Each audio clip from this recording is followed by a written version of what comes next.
Devemos muito a uma cidade. Devemos a ela a construção da civilização europeia. Mais ainda devemos a ela o renascimento daquilo que hoje chamamos de mundo ocidental. No ano de 480, nasceu São Bento na Núrcia, aquele que teve a força para mudar a si mesmo e usou essa mesma energia para mudar o mundo. Houve um homem de vida venerável, Bento tanto pela graça quanto pelo nome, que desde a infância possuía um coração maduro. Superior pelo seu modo de proceder, na juventude, a nenhuma volúpia entregou seu coração. E assim, enquanto se achava nesta terra, da qual por algum tempo pudera gozar livremente, desprezou como já murchas as flores do mundo. As obras de Bento falam por si, mas quase tudo o que se sabe sobre sua vida pessoal chegou até nós graças aos diálogos de São Gregório Magno, biógrafo e o primeiro monge a ser eleito papa. Em seu livro, ele registrou os maravilhosos fatos que ouviu e sobre os quais pesquisou por toda a vida. Bento tinha apenas 13 anos quando partiu para a Cidade Eterna. Mas era maduro o suficiente para, em pouco tempo, perceber que a superficialidade que tomava conta da vida social de Roma havia invadido também as suas escolas. A Roma daquele tempo era o que ele menos queria. Logo entendeu que os professores estavam mais preocupados em agradar as famílias ricas do que em corrigir aquela geração de jovens mimados e irresponsáveis, para os quais o conhecimento era a menor das preocupações. Temendo ser engolido pelo rasteiro materialismo e a vida de aparências, decidiu preparar-se sozinho para, um dia, poder ajudar aquelas pessoas. Para isso, teve a coragem não apenas de deixar a escola e sair de Roma, mas de renunciar aos bens e proteção de sua família. A partir daí, ele buscaria inspiração no contato com a natureza, nos estudos profundos e na convivência com as pessoas simples. Ele não queria que nenhum conforto material inadequado pudesse distraí-lo de seus objetivos. Pouco mais que um adolescente, Bento saiu de Roma a pé, em busca de um local isolado. Nesta viagem, foi acompanhado de sua fiel ama, que cuidava dele desde o nascimento e não aceitou deixá-lo partir sozinho. Depois de alguns dias de caminhada, chegam a uma aldeia na região do Lácio e ali conseguem pousada com pessoas caridosas junto à igreja de São Pedro Apóstolo. E foi neste lugar que aconteceu o primeiro milagre de Bento, para mostrar que ele estava na direção certa. Um dia, sua ama pediu às vizinhas que lhe emprestassem um crivo, uma espécie de vasilha de barro com furos, usada para limpar o trigo e outros cereais. Por descuido dela, o crivo emprestado caiu e quebrou. A mulher começou a chorar muito e o jovem Bento, emocionado com o sofrimento, pegou os cacos da vasilha e rezou sobre ela, emocionado, em lágrimas. Quando abriu os olhos, o crivo estava novamente inteiro, sem nenhum sinal de que tivesse sido quebrado. Em pouco tempo, todos os habitantes da região já sabiam do milagre.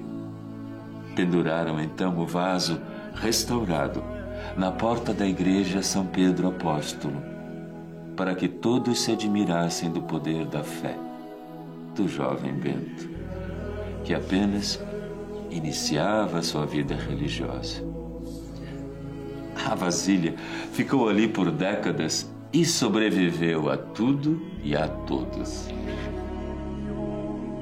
As we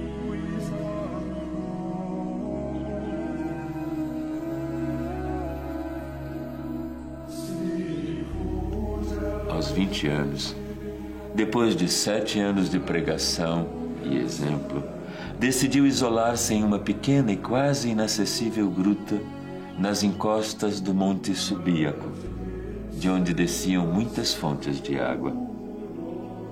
No caminho, encontrou um velho monge chamado Romano e a ele contou seus planos. O monge prometeu orientá-lo e guardar segredo do local.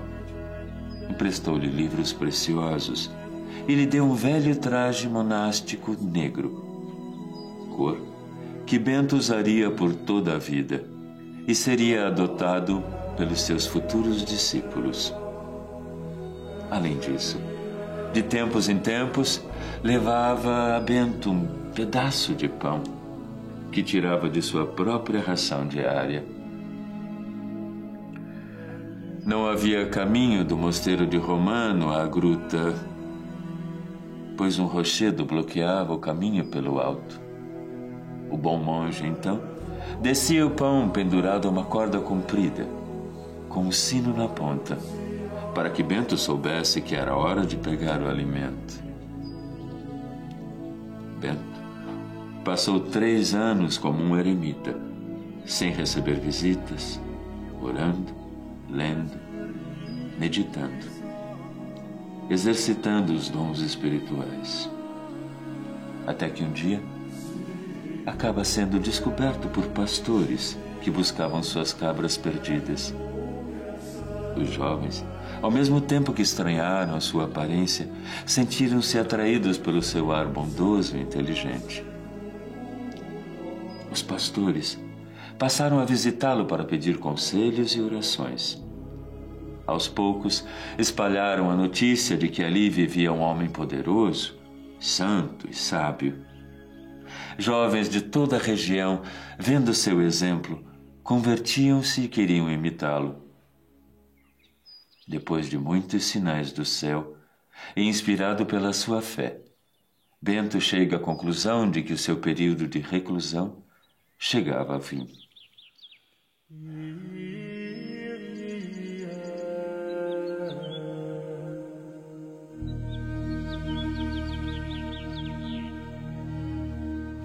Perto de onde Bento fez o seu retiro, havia o convento de São Cosimato, cujo dirigente havia morrido recentemente. Como a sua fama já era grande, a comunidade foi pedir que ele assumisse a direção. Bento recusou por muito tempo, pois sabia que os seus costumes eram bem diferentes daqueles irmãos. Tanto insistiram que ele acabou aceitando. Lá, comprovou a sua intuição. Os monges se encheram de fúria quando ele impôs disciplina. Por mais que se esforçasse e desse exemplo, eles não aceitavam abandonar os abusos de uma vida desregrada e preguiçosa, a qual estavam acostumados. Como viam que, sob seu comando, teriam de meditar coisas novas e abandonar os maus costumes, se reuniram e planejaram assassinar Bento. Decidiram colocar um forte veneno no vinho do jovem mestre. Mas o plano deu errado e serviu apenas para fortalecê-lo com um novo milagre. Apresentaram a bebida para ser abençoada, como era o costume. Bento estendeu a mão, fez o sinal da cruz, e a vasilha estalou e partiu em pedaços, como se tivesse levado uma pedrada invisível. Bento percebeu imediatamente o que havia acontecido. Levantou-se e, com expressão plácida e a mente tranquila, disse aos irmãos indolentes e rebeldes: Deus tenha compaixão de vocês, irmãos. Por que fizeram isso? Antes de aceitar o convite, eu avisei muitas vezes que os meus costumes não se harmonizariam com os de vocês. Procurem um líder que combine com o seu jeito de viver. A partir de agora, acabou a minha responsabilidade com essa casa.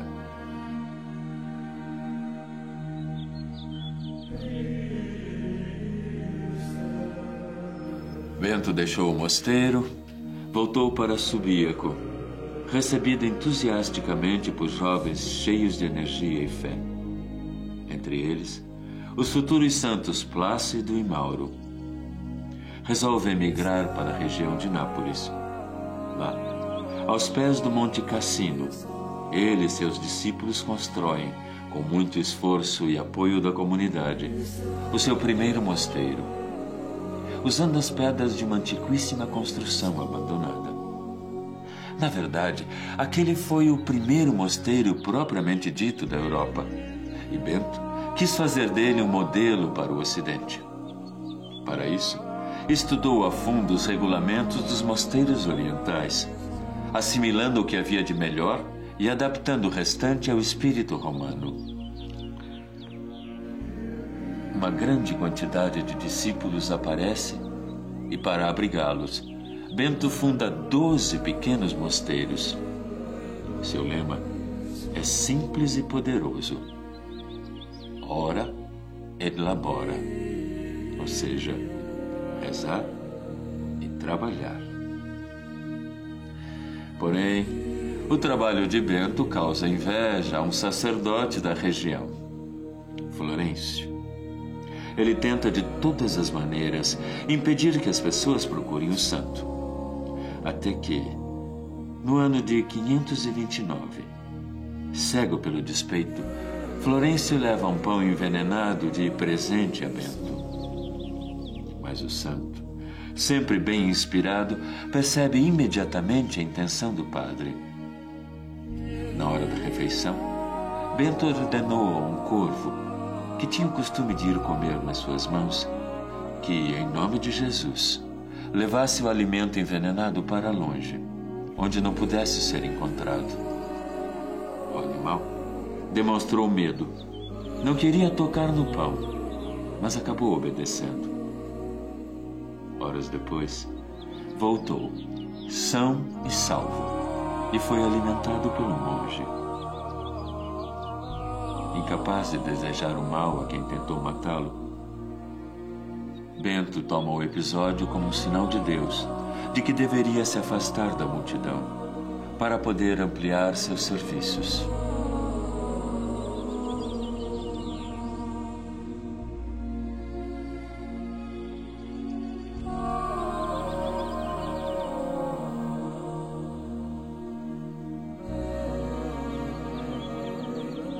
Aos 50 anos, deixa o vale para morar no alto da montanha, onde começa a construção de Monte Cassino, que se tornaria o grande centro propulsor da mensagem beneditina, sob o emblema da cruz e do arado.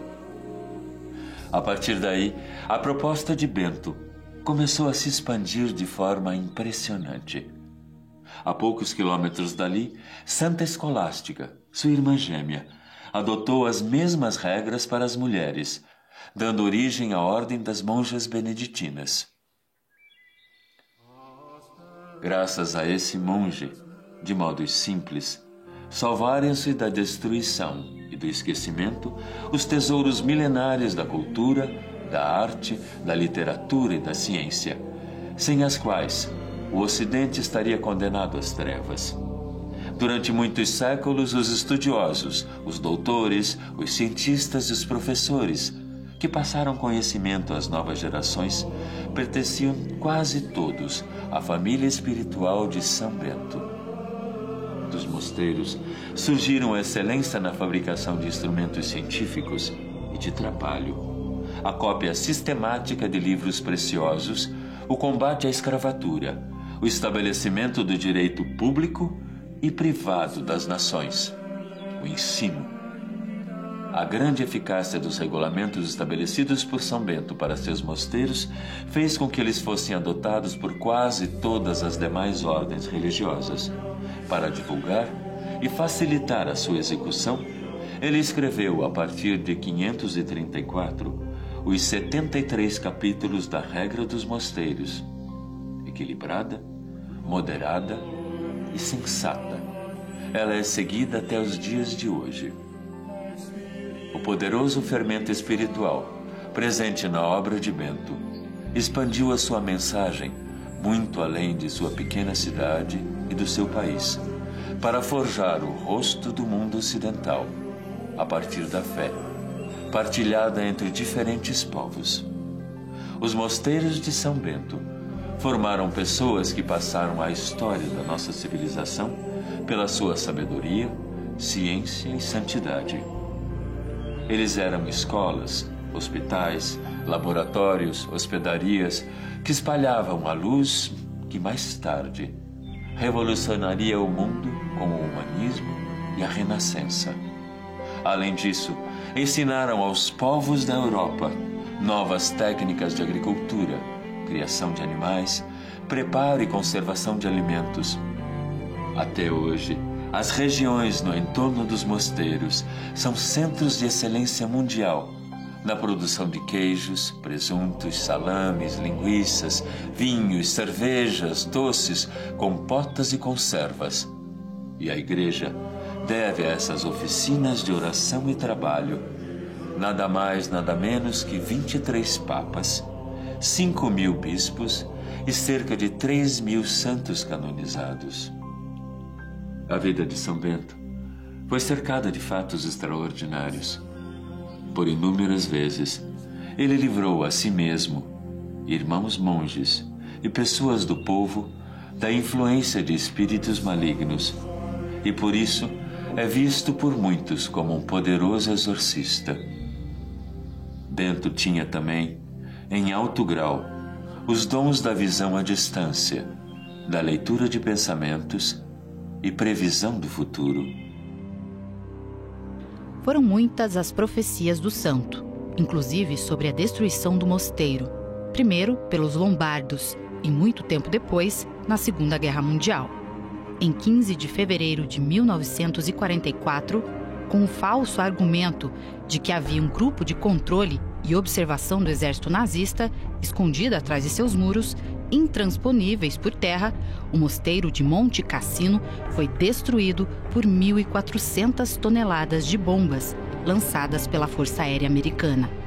Ironicamente, tudo começou com o ataque do bombardeio estratégico B-17, pilotado pelo Major Bradford Evans e cujo número era 666, o número da besta no livro do Apocalipse. Antes disso, porém, o Marechal Kesselring deu ordem de levar o abade e os monges intactos para Roma, como previra São Bento quase 1.500 anos antes. Graças à disciplina beneditina, foram salvas as principais relíquias históricas.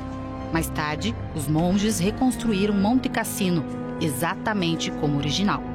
Hoje em dia, existem mais de 1.200 mosteiros beneditinos em todo o mundo, seguindo a mesma regra estabelecida pelo seu fundador.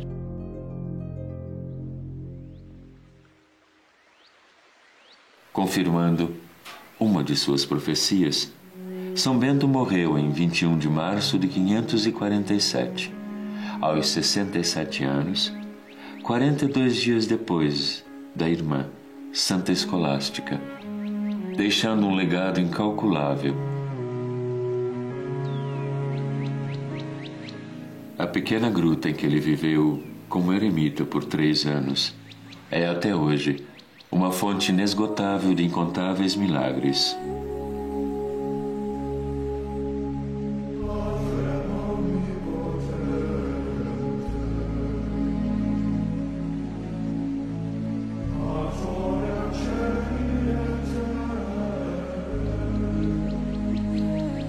Durante séculos, muitos cristãos têm usado a medalha de São Bento na luta espiritual contra as forças do mal. Por mais de 1000 anos, a existência da medalha de São Bento foi vista como um mito. Até que em 1647, ela foi redescoberta nas paredes da antiquíssima abadia beneditina de São Miguel, na Alemanha, onde estava oculta há séculos. Cuidadosamente entalhada na parede, a medalha crucifixo trazia uma fórmula, isto é, um resumo, feito apenas com as iniciais das palavras de uma oração que ninguém conhecia. Examinando os livros do mosteiro, os estudiosos encontraram uma ilustração de 1415, na qual São Bento aparecia segurando uma cruz e uma flâmula que, para a alegria deles, continha exatamente a oração da medalha. Os versos são considerados uma forma de exorcismo, um pedido de proteção contra as tentações e os maus pensamentos. E se tornaram famosos com o nome de Vade Retro Satana. A medalha tem na frente a imagem de São Bento trazendo nas mãos uma cruz e um livro aberto com a frase: sejamos protegidos pela sua presença na hora de nossa morte. No verso, há uma imagem da cruz e as letras iniciais da poderosa oração que você está convidado a utilizar sempre que estiver precisando. A cruz sagrada seja a minha luz. Não seja o dragão o meu guia. Retira de Satanás. Nunca me aconselhes coisas vãs. É mal o que me ofereces. Bebe tu mesmo o teu veneno.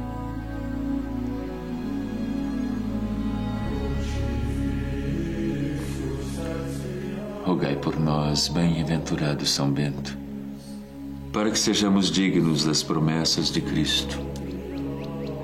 Amém.